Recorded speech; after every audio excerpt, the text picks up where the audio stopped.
A paixão por esporte é o que move o brasileiro e a Bet Nacional é a bet dos brasileiros. Se você for maior de 18 anos, conheça clicando aqui no link na descrição. Como é que você se envolveu na cobertura da Chape? Como é que foi que você recebeu o telefonema? Como é que você ficou sabendo do que tinha acontecido? E aí, ao passo de ser escalada para dizer, não, é você que vai ter que viajar e cobrir essa desgraceira. E essa cobertura demanda uma sensibilidade gigante, né? Além do profissionalismo também. Foi muito difícil, acho que assim, é daqueles episódios que todo mundo sempre vai lembrar o que estava fazendo, onde estava, né? Desses eventos Sem a menor tristes e muito marcantes. Eu fiquei sabendo porque eu já morava em São Paulo e minha mãe mora em BH. Minha mãe tinha ido levar minha irmã na escola e ouviu no rádio que teve um acidente de avião do time de futebol.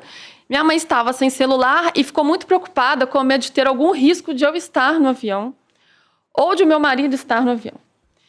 E aí, minha mãe chegou em casa, 7 da manhã, e ligou. E eu estava dormindo. Aí minha mãe me ligou e falou, você tá bem? Tá aí? Ela, nossa, você não sabe o que aconteceu. O avião da Chapecoense caiu. Aí já me assustei, já acordei em casa, comecei a consumir as notícias.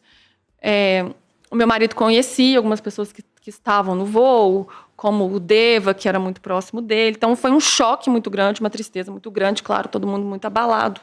Vocês trabalharam juntos, né? Eles trabalharam juntos na CBN. Bem. E aí, era um dia que o Rogério Ceni ia ser apresentado como técnico no São Paulo. E eu tinha levado o computador da redação para casa, porque eu ia na apresentação do Rogério no dia seguinte. No dia anterior, eu tinha levado o computador. Uhum. E aí, me ligaram logo pela manhã, meu chefe, e eu falei, nossa, acabei de ver o que aconteceu. Ele, você vai para Chapecó, tudo bem assim, né? Você pode ir? Eu falei, cara, posso. Peguei uma muda de roupas, olha, nós estamos vendo sua passagem aqui.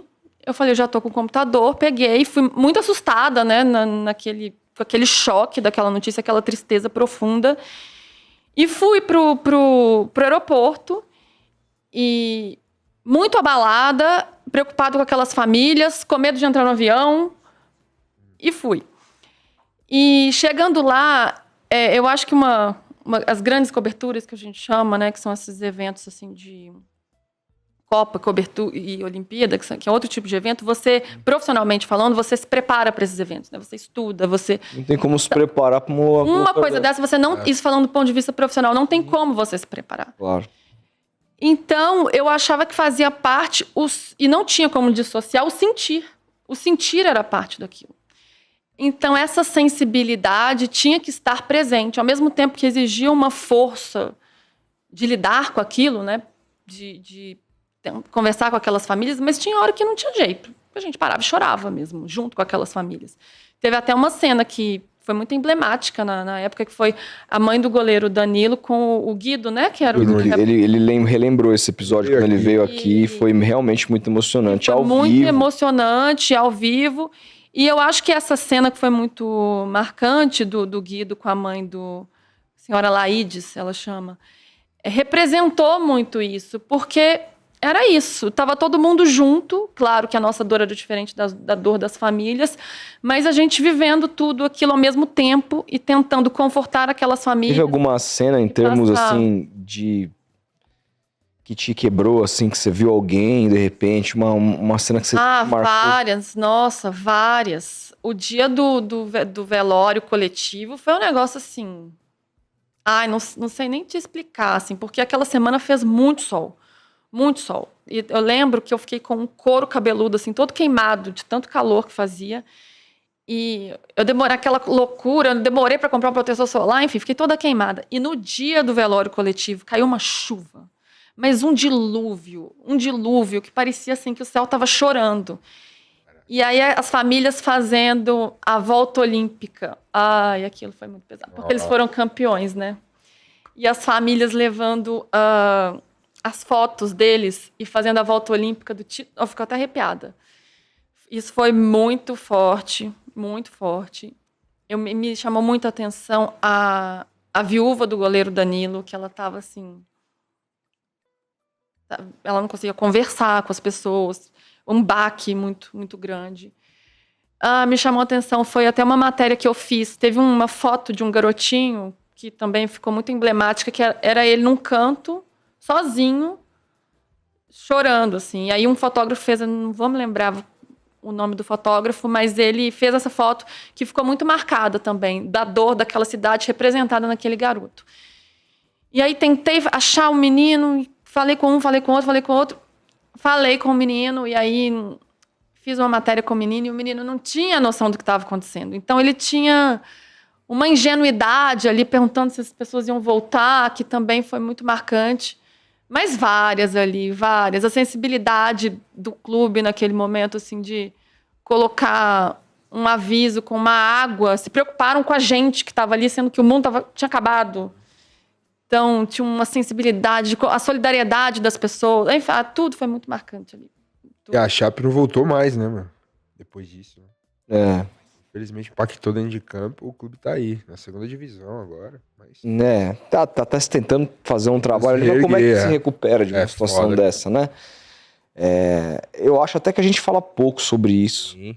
A Chape que na época recebeu até um salvo-conduto para não ser rebaixado, tem alguma coisa assim. Ganhou o título da Sul-Americana. Ganhou o título. Eu me lembro que teve esse esse essa reunião para que a Chape não caísse, mas num primeiro momento eles até negaram essa ajuda, né? Uhum. E depois o clube passou por dificuldades, né? Por muitas dificuldades, vem tentando aí voltar, mas vem passando por dificuldades. E aí tem toda a luta das famílias também, na questão das indenizações. Você chegou lá, quando você chega lá, já tava naquele... Tipo assim, já tinha certeza que o pessoal realmente, os sobreviventes eram aqueles? Ou tava ainda naquela expectativa de saber? Porque eu me lembro bem de algumas reportagens lá de Chapecó que se conversava com os parentes que eles não sabiam ainda se estava vivo ou morto. Não, as informações estavam muito desencontradas ainda naquele momento. Foi uma investigação difícil, né, pelo local em que o avião caiu. Então, foi um resgate complicado. Uhum. E, aos poucos, as informações foram chegando, né? Então, os nomes das vítimas, chegou até ter uma confusão de nomes. Chegaram a falar que o goleiro Danilo, que era um nome muito marcante, assim, porque ele tinha sido o herói da classificação, né? Sim. E chegou-se a ter uma informação desencontrada inicialmente que ele poderia estar vivo, mas na verdade não era aquilo. E isso, assim... Nossa, isso deve acabar. aumentou a dor das famílias, esse desencontro de informações. Então, era outro cuidado muito sério que a gente tinha que ter nessa apuração, né? Essa responsabilidade por falar de coisas tão sérias. Então, eu me lembro que a gente tinha, assim, muitos debates sobre o que vai ser dado, não tem problema ficar para trás. Isso aqui não é furo jornalístico, isso não tem relevância de sair na frente. O mais importante, claro, é a gente ter responsabilidade com os fatos, com as famílias. Então, essas informações foram chegando aos poucos, e aos poucos as notícias foram sendo publicadas, né? Os corpos demoraram muito para chegar. Eu não me lembro se foram chegando ao longo da semana, mas o velório coletivo, esse que eu falei da chuva, foi acho que uma semana depois. Foi no sábado, né? Então, aconteceu na terça, né? Na terça, que eles jogam contra o Palmeiras no domingo e já embarcam daqui de São Paulo para Medellín. Foi de segunda para terça ou terça para quarta, se não me engano. E aí eles só chegam no sábado. Então foram dias ali de espera, né? Muito sofridos, muito sofridos. E aí, quando você vai depois, a gente vai se deparar com a apuração do que de fato aconteceu, as investigações, é de uma tristeza, né? Ai, gente, é revolta com tristeza, revolta né? Com tristeza, é inacreditável o que aconteceu. Inacreditável. Assim. As razões da causa, né? E a luta das famílias por anos, por indenizações, né? Que continua. Todas já foram indenizadas? Pois então, eu não tenho essa informação agora, mas isso... Como era uma empresa que tinha um avião, né? Não tinha uma questão do seguro, mas aí tinha algo... Não vou entrar nisso, porque o que eu vou estar falando aqui, eu não tenho certeza disso. Mas eu voltei lá um ano depois e as famílias, não sei se todas, ainda estavam brigando por uma indenização, por... Justiça não dá nem para dizer, né? Mas, enfim, é uma batalha. E o luto, claro, eterno, né? Mas uma batalha que não acabou, assim. Com certeza. Ano que vem faz 10 anos? Foi 2016. Ano que vem faz 10 anos Foi disso aí. novembro de 16. Então daqui vai fazer 9 anos agora, nesse mês. Dia 29 de novembro.